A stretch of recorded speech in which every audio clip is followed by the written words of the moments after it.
My little fishy in there. You know, you can't see her right now, but she'll come out. I just changed her water, and she's. Can you see her at the top? Zeta. She's looking at her plant. We have a plant above it growing like a hydroponic plant.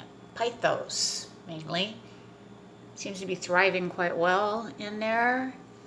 And I decided to try something different, just with a baggie and tie it up so that it's not dangling down in the water. First time she went through the baggie, she got trapped in there, so I had to make another hole so she wouldn't get claustrophobic and caught.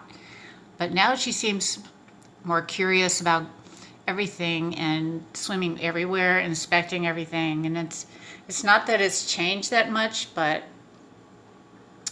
to her it's like another new experiment, you know, to try to challenge herself. And then I've got little fake fishies out here for her to look at if she wants to. Dollar Tree item.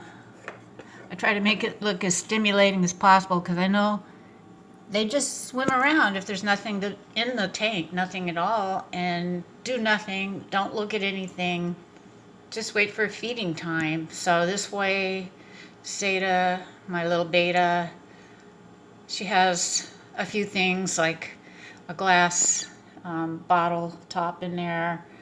She can sit on. I can turn it over and she can look inside it if she wants. Pretty basic in there, but she's got her warmth. She gets cleaned. I use stress coat when I change the water. That's one of the items that's imperative to do because she's gone through some tough times in the past. I also put these special leaves from another country that they're for betas and they keep the water clean. I got them on Amazon. I'd have to look it up for you, the name of the leaves. She's a blue colored beta in there, female. She was blowing a lot of bubbles before. I cleaned her little space here, her bowl, and so the bubbles are gone. So I guess she was hoping to have babies or lay eggs, but we don't have a male, and I don't want to go through that with her. Just to have her lay eggs, and then they'll probably get washed away, because that would be another challenge to go through, right? But clarifiers are good when you're changing the water. Here's one that's good. There's also one in there that I sometimes use for when I change the water. AquaSafe and Alexa Pure water. It's not reverse osmosis, but it's about as good to me as you can get for water, safe water, clean water. So I don't use tap water because I use the filtered water, and that seems to do well for her. And I don't really keep a stock of medicines other than, if you want to call this one, for times when she's not feeling good, immune support, colloidal silver. But I have gone through quite a bit of that, mostly for myself though. But it's nice to have on hand. They do not like tea tree oil because it's so strong. It would have to be really, really diluted. Because I tried that before when I had another fish, and boy, she did not like that at all. So I got her away from that. So even though some people use it, I don't find it to be all that useful for fish health. But she's been through a lot. She had Popeye, and that completely doesn't go away. I don't think her sight is 100%. She's maybe 2 years old, maybe at the most. But she's been through a lot, like the Popeye, and she also has been through a bacterial infection, and that cleared up.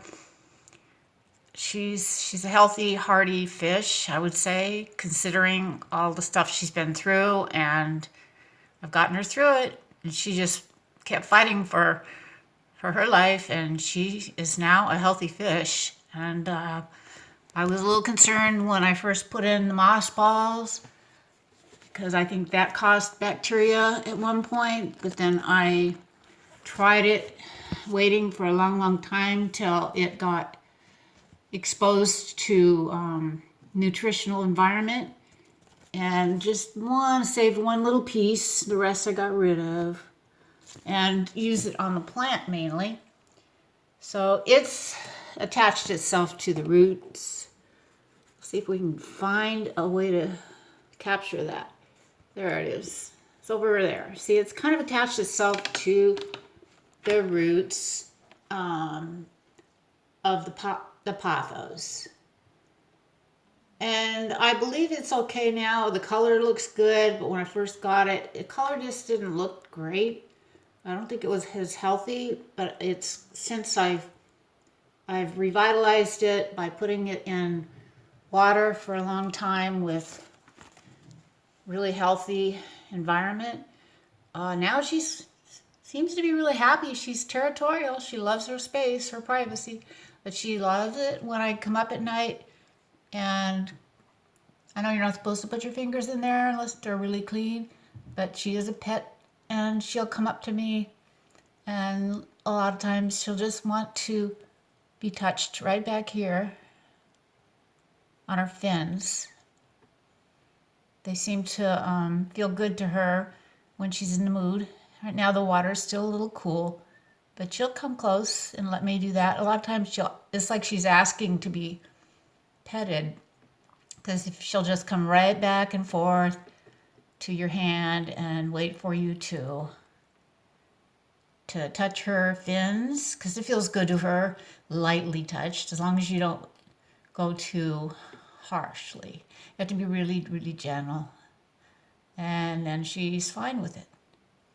Anyway, that's how she's doing. Wanted to keep you an update on her. Take care. Nicole Lee with Health, Beauty, and More. Bye-bye.